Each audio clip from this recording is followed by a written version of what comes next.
कल-अदम तहरीक लब्बैक पाकिस्तान ने मुल्क भर में धरने खत्म कर दिए। लाहौर में मस्जिद रहमतुल्लिल आलमीन और यतीम खाना चौक के अतराफ ट्रैफिक की रवानी बहाल। रुकने शोरा कल-अदम TLP उल्लामा डॉक्टर मोहम्मद शफी आमिनी कहते हैं, हुकूमत ने कौमी असम्बली में करारदाद पेश करके वादा पूरा कर दिया। दीगर मामलात में भी मस्बत पेशरफ्त हुई है। अब चूंकि हमारे साथ जो हुकूमत ने वादा किया था और वादा वही था कि जो हमने उनके सामने रखा, उसके बाद किसी भी एहतजाज का या किसी भी धरने का कोई इस वक्त मेरे ख्याल में ज़रूरत नहीं है। जितना भी एहतजाज था उसको ख़त्म कर दिया गया है और इंशाअल्लाह ताला बाकी जो मामलात है उसमें भी मुस्बत पेशरफ्त हो रही है। सरबराह कल-अदम TLP साद रिजवी की रिहाई से मुतालिक कोई फैसला नहीं हुआ। जराए का कहना है कि वफाकी वजीर दाखिला शेख रशीद आज दोपहर 2 बजे तफसीली प्रेस कॉन्फ्रेंस करेंगे। इंसदाद दहशतगर्दी के मुकदमात भी वापस नहीं होंगे। तहरीक लब्बैक पाकिस्तान कल-अदम जमात रहेगी। बैनुल-अक़वामी ताल्लुकात के मामला रियासत को तय करने चाहिए और कोई फर्द, गिरोह या जमात इस हवाले से बेजा गैर कानूनी दबाव नहीं डाल सकता।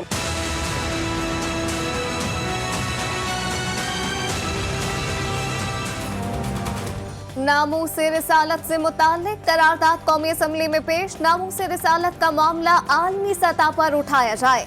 फ्रांसीसी मैगजीन और सदर की जानिब से नामूस रिसालत का मजाक उड़ाया गया। मुसलमानों के जज्बात को ठेस पहुंचाना अफसोसनाक है। फ्रांसीसी सफीर को मुल्क से निकालने के मसले पर बहस का मुतालबा। कौमी असम्बली इजलास पीपल्स पार्टी ने शिरकत ही नहीं की। करारदाद की मंजूरी जुमे तक मुलतवी।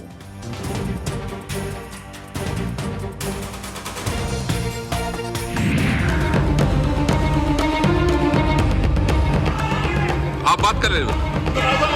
नहीं, आप आप अपना लैंग्वेज सीखा।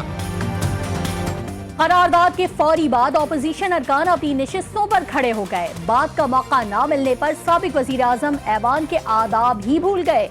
स्पीकर असद कैसर और शाहिद खाकान अब्बासी में तल्ख जुमलों का तबादला। शाहिद खाकान अब्बासी की स्पीकर को जूता उतारकर मारने की धमकी। असद कैसर ने कहा कि अपनी हद में रहें, वो भी ऐसा ही करेंगे। आप हमेशा जो नस्तर बिहेव करते आप अपना आप तो भी मैं वो काम करूंगा। आप अपने हाथ में रहें। आप जो है ना अपने हाथ में रहें, अपनी सीट पे जाएं, अपनी सीट पे जाएं। आप सीट बात सुने, बात करें ना।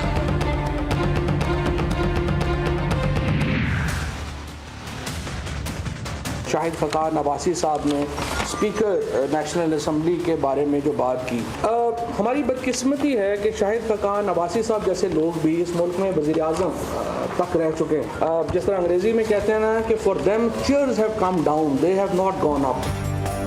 हमारी बदकिस्मती है कि शाहिद खाकान अब्बासी जैसे लोग वज़ीर आज़म रहे। लीग रहनुमा की जानिब से की गई बदतमीजी पर मुझे भी गुस्सा आया। वफाकी वज़ीर इत्तलात फवाद चौधरी कहते हैं, स्पीकर से मुतालिक बात की मसम्मत करता हूँ। अपोजिशन जमातें इस्लाम की नहीं बल्कि इस्लामाबाद पर कब्जे की लड़ाई लड़ रही हैं।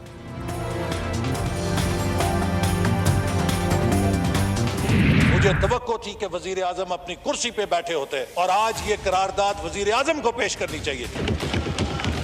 हुकूमत ने इस काबिल नहीं समझा कि किसी वजीर के जरिए इसको पेश कराते। यहाँ पे वजीर दाखिला मौजूद थे। पार्लियामेंटेरियन जानते हैं कि प्राइवेट मेंबर बिजनेस क्या होता है। Private member business non official business होता है। There can be no more important business than नामूस रसालत सल्लल्लाहु अलैहि वसल्लम।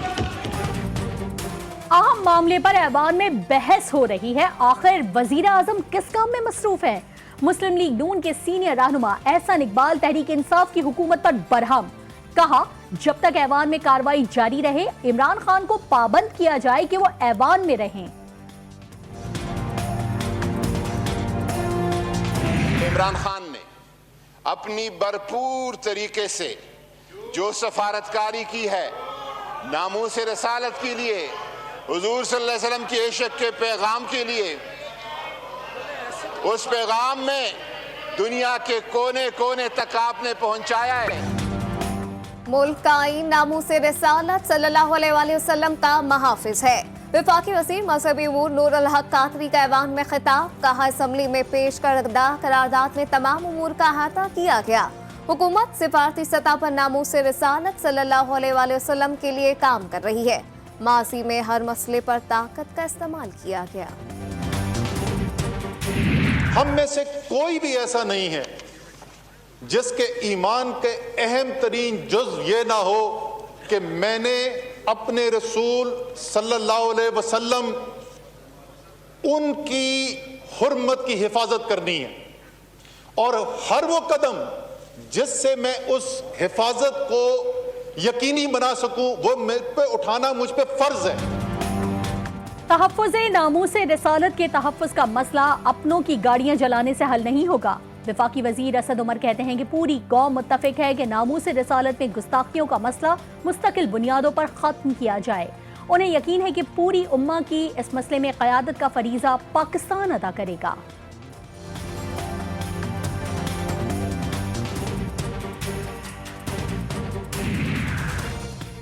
PLP और तहरीक इंसाफ का मौक़िफ़ एक है। वज़ीर आज़म इमरान खान ने आलमी सतह पर अपने मौक़िफ़ को सामने रखा। वफाकी वज़ीर शिबली फराज कहते हैं, इस्लामोफोबिया और ख़त्म नबूवत पर इमरान खान ने पुरजोर कैंपेन चलाई। PTI हुकूमत इस मसले को दुनिया के सामने उठा रही है। खैबर पख्तूनख्वा में फ्रंट लाइन पर लड़ने वाले मसीहा वबा की लपेट में। प्रोविंशियल डॉक्टर्स एसोसिएशन के मुताबिक 24 घंटे के दौरान कोरोना में मुब्तला 3 डॉक्टर्स जिंदगी की बाजी हार गए। अब तक सूबे भर में कोरोना से 61 डॉक्टर्स जान दे चुके हैं।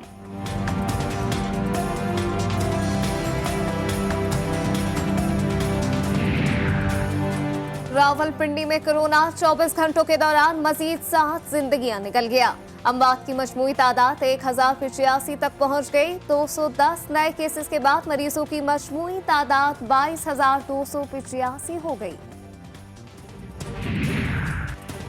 लाहौर में कोरोना वायरस के बच्चों पर वार जारी। 24 घंटों में कोरोना से एक और बच्चा दम तोड़ गया। वबा में मुब्तला 7 बच्चे जेरे इलाज। 3 बच्चों की हालत तशवीशनाक। चिल्ड्रन अस्पताल में कोरोना के सबब अब तक 20 बच्चे जान से जा चुके हैं। डिस्ट्रिक्ट किमाड़ी की मुख्तलिफ यूसीज में स्मार्ट लॉकडाउन नोटिफिकेशन जारी। स्मार्ट लॉकडाउन 2 हफ्ते के लिए लगाया गया है। किमाड़ी साइट और बल्दिया डिवीजन की मखसूस इलाकों और गलियों में कल से नाफिज होगा।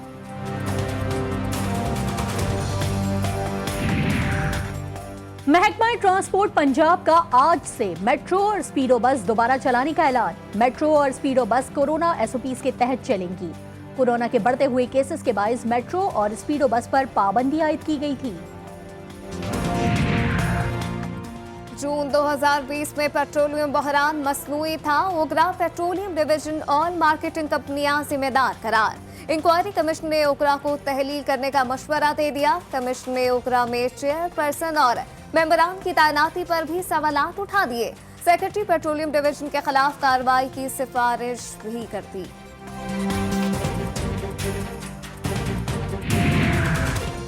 शाह महमूद कुरैशी के दौरा ईरान के मुस्बत असरात। ईरान ने पाकिस्तानी कीनों की दरामद पर आयद पाबंदी उठा ली। वजीर खारजा ने खुशखबरी सुना दी। कहते हैं कि पाक ईरान तिजारती ताल्लुकात में बेहतरी की गुंजाइश मौजूद है।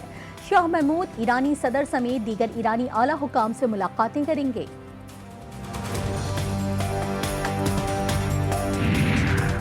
अफ्रीकी मुल्क जॉर्ज के सदर इदरीस टीबे को बागियों ने कत्ल कर दिया। जॉर्ज के शुमाली इलाकों में फोर्सेस के साथ बागियों की जंग जारी है। इदरीस टीबे फौजियों की हिम्मत बंधाने अगले माह स्वर पहुंचे थे। मुल्क में मार्शल लॉ नाफिज कर दी गई। खवातीन किसी से कम नहीं। फर्ज शनासी और फराइज की अंजामदही में खवातीन का हर शोबे में अहम किरदार। सऊदी खवातीन पुलिस ऑफिसर मस्जिदुल हराम में फराइज अंजाम दे रही हैं। खवातीन पुलिस अफसर की फराइज की अदायगी के दौरान तस्वीर वायरल हो गई। तैरते हुए शमसी तवानाई मंसूबे पर काम तकमील के आखिरी मराहिल में दाखिल। थाईलैंड ने माहौलियाती आलूदगी को कम करने के लिए बड़ा कारनामा सर अंजाम दे दिया। पानी पर फैले 300 एकड़ रकबे पर सोलर सिस्टम से 45 किलो वाट बिजली हासिल होगी। बिजली की तकसीम का अमल रवां साल जून से शुरू हो जाएगा। शाही है, परवाज है काम तेरा, तेरे सामने आसमां और भी है। खालिके तसव्वुरे पाकिस्तान अल्लामा इकबाल, जो लिखा जो कहा वही जमाने का हाल बन गया। आफाकी शख्सियत को मानने वाले पूरी दुनिया में मौजूद। इकबाल वो इंसान जिनका अपना इकबाल बुलंद है और रहेगा। शायर मशरिक अल्लामा इकबाल को दुनिया से गुजरे 83 बरस बीत गए। शाहीनों के अरारे में डेरे, T20 सीरीज की तैयारियां मुकम्मल। पाक जिम्बाब्वे पहला T20 आज हरारे में खेला जाएगा। दोनों कप्तानों ने सीरीज की ट्रॉफी की मुंह दिखाई भी कर दी। कौमी प्लेइंग 11 का ऐलान मैच से कबल किया जाएगा। पाकिस्तानी वक्त के मुताबिक मैच दोपहर 2 बजे शुरू होगा।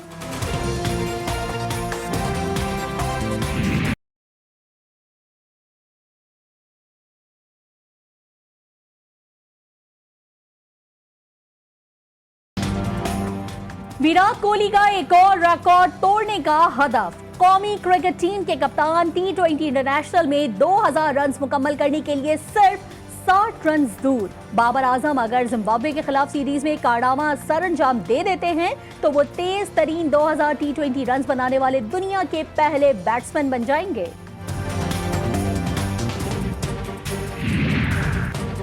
Pakistani head coach middle order के मुस्तकिल फ्लॉप होने पर परेशान। जिम्बाब्वे के खिलाफ सीरीज से कबल प्रेस कॉन्फ्रेंस में कहा कि पाकिस्तानी फास्ट बॉलर्स पर कोई दबाव नहीं, अपना बेहतरीन कॉम्बिनेशन बनाने के लिए काम कर रहे हैं।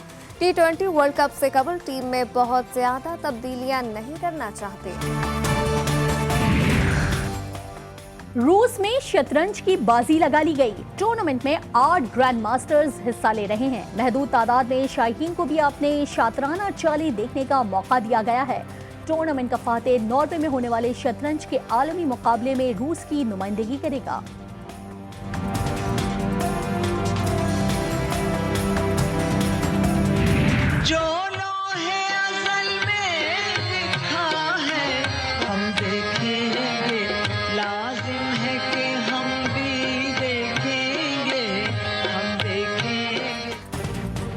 और क्लासिकी मौसीकी की पहचान इकबाल बानो की आज 12वीं बरसी मनाई जा रही है। मलका गजल का लक़ब पाने वाली इकबाल बानो ने गायकी गजल को बामे अरूज पर पहुंचाया। फैज अहमद फैज की गजलों ने इकबाल बानो को सफ़े अव्वल की गुलकारों में ला खड़ा किया।